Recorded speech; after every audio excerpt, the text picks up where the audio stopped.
conversa agora com o professor de Relações Internacionais da ESPM, o Leonardo Trevisan.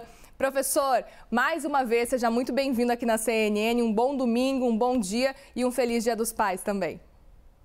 Bom dia, Muriel. Bom dia a todos que nos escutam, né? Um feliz Dia dos Pais a todos nós, sem dúvida nenhuma.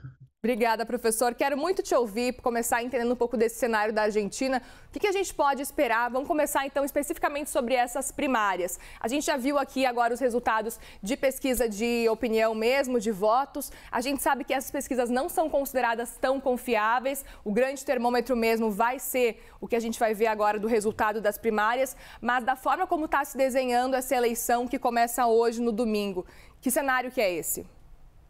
Olha, Muriel, você colocou bem, né? Há um cenário de forte incerteza, esse é o ponto, né? Incerteza em todos os sentidos, né?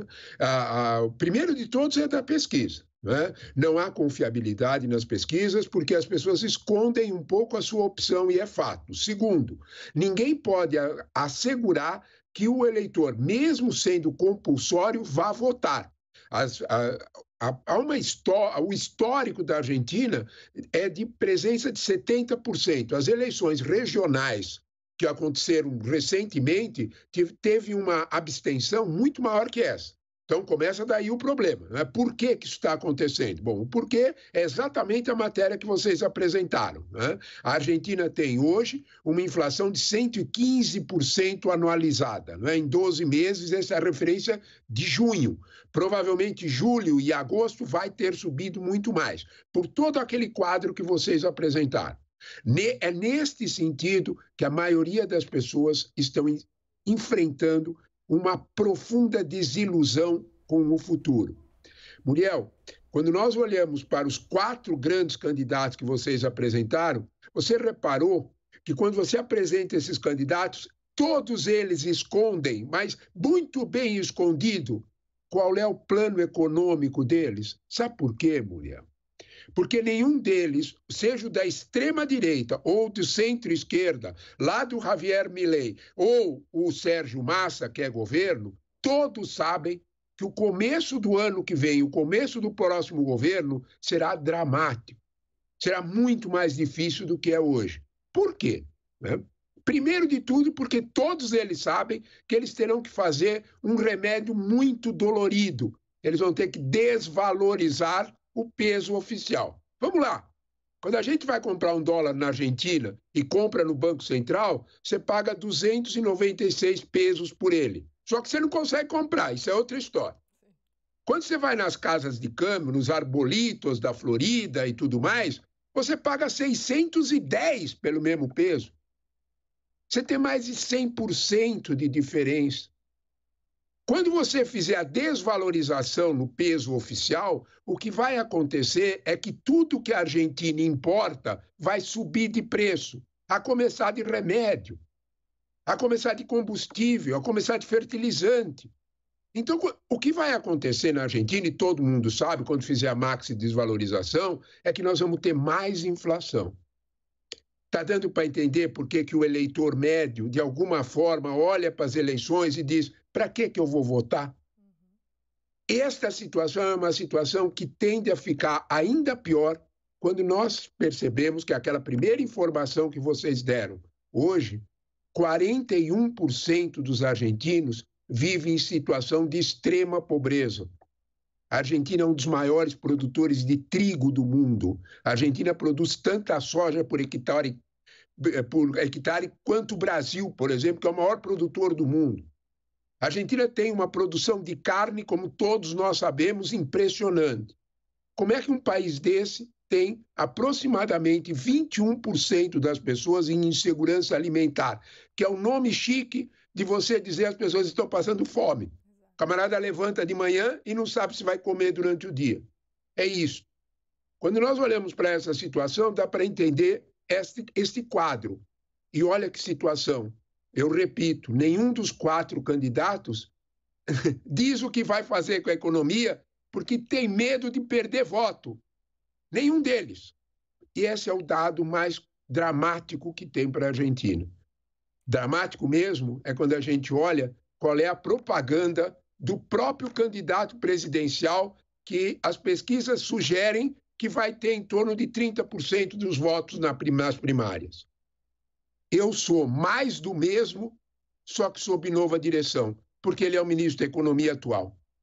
Sinceramente, né?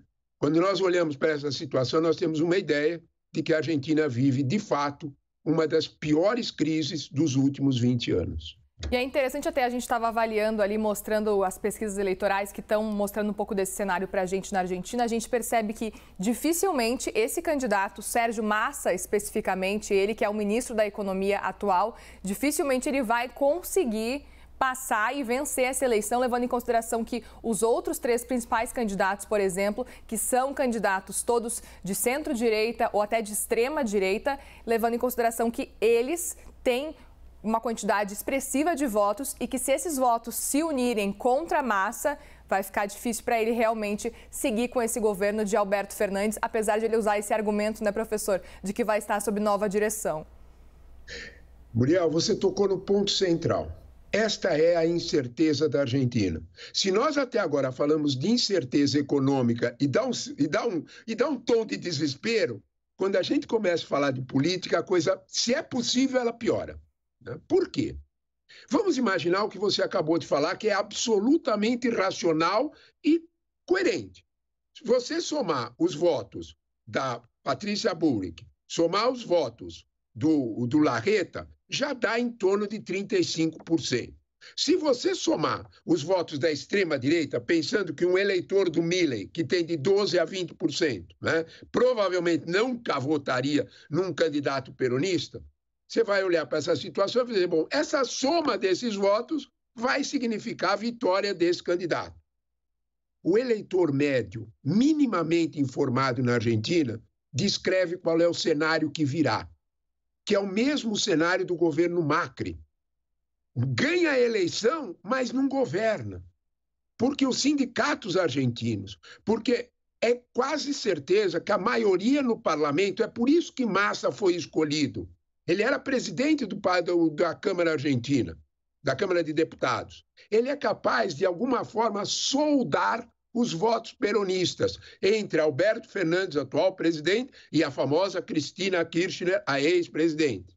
Eles brigaram. Ele solda, Massa solda. Isto quer dizer o seguinte, mesmo que a oposição ganhe, ela não vai conseguir governar, porque Massa vai ter maioria no parlamento, ou pelo menos um número de votos suficiente para inviabilizar, sem a gente contar o potencial do sindicalismo argentino, que é todo ele peronista, de impedir o governo pelas greves. Olha que situação. Quando a gente olha para esse quadro, nós temos ideia de porquê da abstenção de novo. E por que nós dissemos que a política é ainda pior do que o quadro econômico? Porque está evidente que o quadro, mesmo que a oposição ganhe, a situação fique dramática. A melhor situação de tudo para definir a Argentina, por incrível que pareça, é o comportamento do Fundo Monetário Internacional. É absurdo o que a gente vai dizer. O Fundo Monetário Internacional emprestou, como a tua reportagem mostrou, 50 bilhões de dólares para a Argentina, ainda no governo Macri.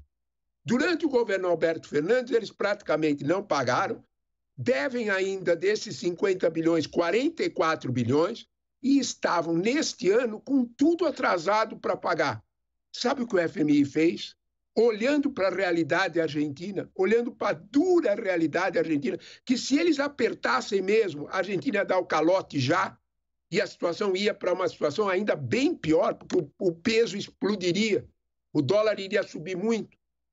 O FMI pegou 10,8 bilhões, eu vou repetir o número, 10,8 bilhões de dólares, e deu na mão da Argentina para a Argentina pagar o que ela tinha que pagar para o FMI. Motivo dessa bondade do FMI, a Argentina explodiria. É essa a situação. Então, o FMI olhou para a situação e falou, é preferível eu perder mais 10 bilhões para ver se eu consigo recuperar os 50, ou pelo menos não perca tudo. Nesse quadro, nós temos que olhar que há um outro componente que faz com que o FMI faça isso. A China, Muriel. A China está ficando bem perto da Argentina. A China está se aproximando da Argentina e oferecendo negociações em yuan. Claro, a China é uma potência. A China é a segunda potência mundial. Ela tem um PIB de 18 trilhões de dólares. Ela pode ajudar a Argentina. Só que ajudar a Argentina vai significar mais influência chinesa na América Latina. Em especial, produção de energia. Em especial, entrada da China em vários setores da economia argentina. Os americanos, os Estados Unidos, via FMI, puseram 2 olhos nisso e disseram, vamos devagar. Esse jogo faz com que a Argentina consiga, se aproximando dos chineses, arrancar vantagens até do FMI e fazer a situação rolar mais um pouco. É neste quadro que talvez, no segundo turno, muitos eleitores de direita, pensando como será o futuro, por incrível que pareça, votem no Massa, porque eles dizem exatamente o que ele falou. Vai ser mais do mesmo, mas sob nova direção. E ele é um moderado. Ele não é da Cristina Kirchner nem do outro. Então, nós não podemos garantir que o número de votos vire efetivamente o candidato de oposição. A Argentina definitivamente não é para amadores. Nem um pouco. A gente acha que o Brasil não é, né, professor? Mas quando a gente vê a situação da Argentina, até assusta. Quero aproveitar que você citou outros países também. A gente acompanhou aí desde o começo do ano, desde o começo do mandato do Lula 3, o presidente Lula tem se encontrado pelo menos já umas 5 vezes com o presidente Alberto Fernandes. E nesses encontros, a gente tem visto aí até uma espécie de súplica de Alberto Fernandes para pedir ajuda para o Brasil. E Lula disse que vai sim ajudar a Argentina. Essa ajuda realmente ainda a gente não viu, a gente não sabe nem que tipo de ajuda vai ser possível, mas Lula tem indicado alguns caminhos que pode vir a fazer. Mas estamos em ano eleitoral na Argentina, muita coisa pode mudar, inclusive os candidatos, inclusive os futuros presidentes, aí o futuro presidente do próprio país. Que tipo de ajuda e que tipo de caminho o Brasil pode seguir a partir de agora, nesse ano eleitoral? Estamos aí no segundo semestre já, faltam pouquíssimos meses para as eleições na Argentina e, consequentemente, pouco tempo para um presidente novo assumir também o lugar de Alberto Fernandes. Muriel, você tocou no ponto central, né? Nessa crise inteira, o que é que isso vai valer para o Brasil? Nós nunca podemos esquecer que a Argentina é o nosso terceiro mercado exportador. É bom a gente lembrar disso, né? A gente olha para a Argentina só na crise e não olha para a Argentina o que a gente faz com a Argentina. Nós temos um Mercosul estruturado, nosso primeiro mercado exportador é China, segundo Estados Unidos, terceiro a Argentina. O mais grave nesse mercado exportador é o que nós exportamos para a Argentina. É o nosso maior mercado comprador de produto industrializado. Quando a gente fala de produto industrializado, nós estamos falando de emprego de melhor qualidade para os brasileiros, né? Os brasileiros conseguem, de alguma forma, ter vendendo produto industrializado para a Argentina, um dado de sobrevivência para a nossa própria indústria. Então, não nos interessa que a Argentina quebre, vamos deixar isso bem claro. Eles não são nossos inimigos, muito pelo contrário. Eles são um mercado, eles são os nossos fregueses, os melhores que nós temos, né? Então, portanto, vamos devagar, né? Então, é nesse quadro que o presidente Lula fez, ainda quando o candidato Alberto Fernandes estava em julho, né? Já numa situação, ele ainda era candidato, ele já fez visitas, a Argentina se aproximou e os argentinos sabem, principalmente os peronistas, que será muito mais fácil com um governo de Lula do que com qualquer outro governo negociar com o Brasil. O que é que os argentinos mais querem, né? É um financiamento brasileiro para que os argentinos tirem lá da extremidade do sul deles, né, de Vaca Muerta, tire principalmente gás de xisto, petróleo, né? Então, se faça um gasoduto pela Argentina para aliviar o peso da produção de energia na Argentina e vender o excedente para o Brasil. Na prática, mais ou menos o que nós fizemos com a hidrelétrica de Itaipu com o Paraguai. Mais ou menos na mesma lógica. O Brasil olhou para aquilo e o presidente Lula fez promessas, né? Vamos ajudar sim. até as promessas chegarem no Ministério da Economia, até chegarem no Haddad, no ministro Haddad, que faz continha. Ele fez continha e disse, desculpa, nós vamos ter o mesmo papel do FMI, nós vamos emprestar e nós vamos receber de volta, porque eles não têm condições. Os americanos podem perder dinheiro, mas nós não podemos. É essa a conta do Haddad, né? Então, de alguma forma, para os argentinos, precisam do Brasil. O Brasil precisa da Argentina, mas nós não podemos jogar dinheiro fora. Esse é o ponto, né? Então, quando nós olhamos para isso e a gente vê os valores, como é que isso tudo vai sair, esse dinheiro daqui, né? Isso tudo vai sair daqui via BNDES. Né? Então, será dinheiro que vai, em vez de ser usado para infraestrutura brasileira, para saneamento brasileiro, nós vamos fazer esse gasoduto. Ah, vamos pensar grande, isso pode ser um bom negócio, porque vai chegar gás barato aqui. É verdade. Se os argentinos tivessem condições efetivas, reais, olha as condições que nós estávamos dizendo antes, porque eu nem entrei na situação, porque ela é muito número e número é muito chato, né? De mostrar a crise da Argentina. Quando a gente fala de pagar os outros, nós temos que saber que a Argentina, desde março, a Argentina tem, vamos chamar o nome chique em economia, reservas negativas. O que isso quer dizer? Estão devendo no cheque especial em dólar. O Banco Central argentino saca dólar que ele não tem, paga dólar que ele não tem. É reserva negativa, né? Numa situação como essa, e com a dívida que ele tem, veja bem, hein? 10 bi que o Fundo Monetário colocou lá. Numa situação como essa, como é que eles vão pegar empréstimos do Brasil para fazer o gasoduto? Isso no primeiro projeto, há outros.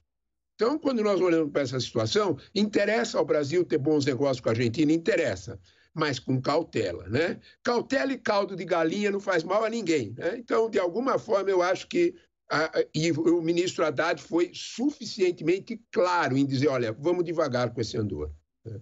Professor de Relações Internacionais da ISPM, o Leonardo Trevisan. Professor, por mim eu ficaria horas aqui conversando com o senhor, sempre muito bom conversar contigo. Obrigada, viu, pela presença mais uma vez. Um bom fim de semana. Obrigado a vocês, Mariel, pelo convite. Bom dia a todos, bom fim de semana a todos também. Obrigado. Obrigada, professor. Bom dia.